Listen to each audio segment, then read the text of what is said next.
ಪ್ರಜ್ವಲ್ಗೆ ಜೀವವಾಧಿ SIT ಕಾರ್ಯಕ್ಕೆ ಮೆಚ್ಚುಗೆ. SIT ಅಧಿಕಾರಿಗಳ ಬೆನ್ನು ತಟ್ಟಿದಂತಹ ಗೃಹ ಸಚಿವ. ಎಸ್ಐಟಿ ಅಧಿಕಾರಿಗಳಿಗೆ ಈ ಬಾರಿ ಸಿಎಂ ಮೆಡಲ್ ಫಿಕ್ಸ್. ರಾಷ್ಟ್ರಪತಿ ಪದಕಕ್ಕೂ ಕೂಡ ಎಸ್ಐಟಿ ಅಧಿಕಾರಿಗಳ ಹೆಸರು ಶಿಫಾರಸು. ತ್ವರಿತಗತಿಯ ವಿಚಾರಣೆಯನ್ನ ನಡೆಸಿ ತೀರ್ಪನ್ನ ನೀಡಿದಂತಹ ಕೋರ್ಟ್ಗೆ ಧನ್ಯವಾದಗಳು. ಪ್ರಜ್ವಲ್ ರೇವಣ್ಣ ಕೇಸ್ನಲ್ಲಿ ಏನು ಆಯ್ತಲ್ಲ, ಅಥವಾ ಆ ಪ್ರಜ್ವಲ್ ರೇವಣ್ಣ ಕೇಸ್ನಲ್ಲಿ ಏನ್ ರಿಸಲ್ಟ್ ಬಂತಲ್ಲ, ಯಾವ ತೀರ್ಪು ಬಂತಲ್ಲ, ಅದು ಜನಸಾಮಾನ್ಯರಿಗೆ ಒಂದಷ್ಟು ಪುಷ್ಟಿಯನ್ನ ನೀಡುವಂತೆ ಇದೆ.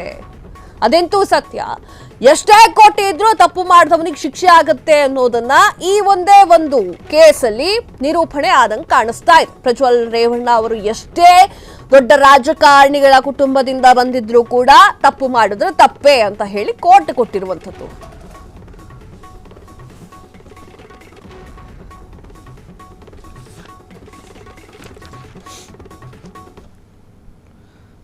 ಟೀಮನ್ನು ಮಾಡಿದ್ದು ಅವರು ಒಳ್ಳೆಯ ಕೆಲಸವನ್ನು ಮಾಡಿದ್ದಾರೆ. ಸರ್, ಆಮೇಲೆ ಪ್ರಜ್ವಲ್ ರೇವಣ್ಣ ಅವರಿಗೆ ಜೀವಾವಧಿ ಶಿಕ್ಷೆ ಆಗಿದೆ.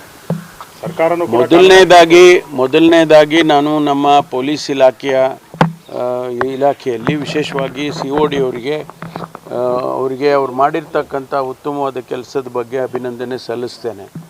ಯಾಕೆಂದರೆ ಭಾಳ ಅಚ್ಚುಕಟ್ಟಾಗಿ ಈ ಕೇಸನ್ನು ಅವರು ಮೊದಲಿಂದಲೂ ಕೂಡ BK ಸಿಂಗ್ ಅವರ ನೇತೃತ್ವದಲ್ಲಿ ನಾವು ಒಂದು ಟೀಮನ್ನು ಮಾಡಿದ್ದು, ಅವರು ಒಳ್ಳೆಯ ಕೆಲಸವನ್ನು ಮಾಡಿದ್ದಾರೆ.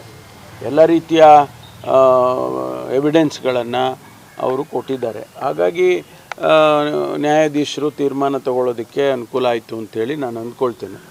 ಇದು ನಿಜಕ್ಕೂ ಕೂಡ ಒಂದು ಹಿಸ್ಟಾರಿಕಲ್ ಡಿಸಿಷನ್ನು, ಜಡ್ಜ್ಮೆಂಟು.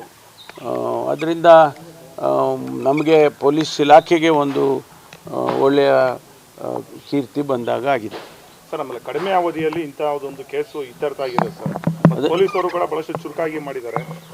ಅದನ್ನೇ ನಾನು ಹೇಳಿದ್ದು. COD ಟೀಮ್ನವರು ಅವರು ಎವಿಡೆನ್ಸ್ಗಳನ್ನ ಕಲೆ ಹಾಕೋದ್ರಲ್ಲಿ ಮತ್ತು ಯಾವ್ಯಾವ ರೀತಿಯಲ್ಲಿ ಅವರು ಕಾನೂನಿಗೆ ಕನ್ವಿನ್ಸ್ ಮಾಡಬೇಕೋ ಆ ರೀತಿ ಕೆಲಸ ಮಾಡಿದ್ದಾರೆ. 1 ವರ್ಷ 4 ತಿಂಗಳು, 1 ವರ್ಷ ಸಾಮಾನ್ಯವಾಗಿ ಈ ಥರ ಕೇಸ್ಗಳೆಲ್ಲ ವರ್ಷಗಟ್ಟಲೆ ತೊಗೊಳ್ಳೋದು.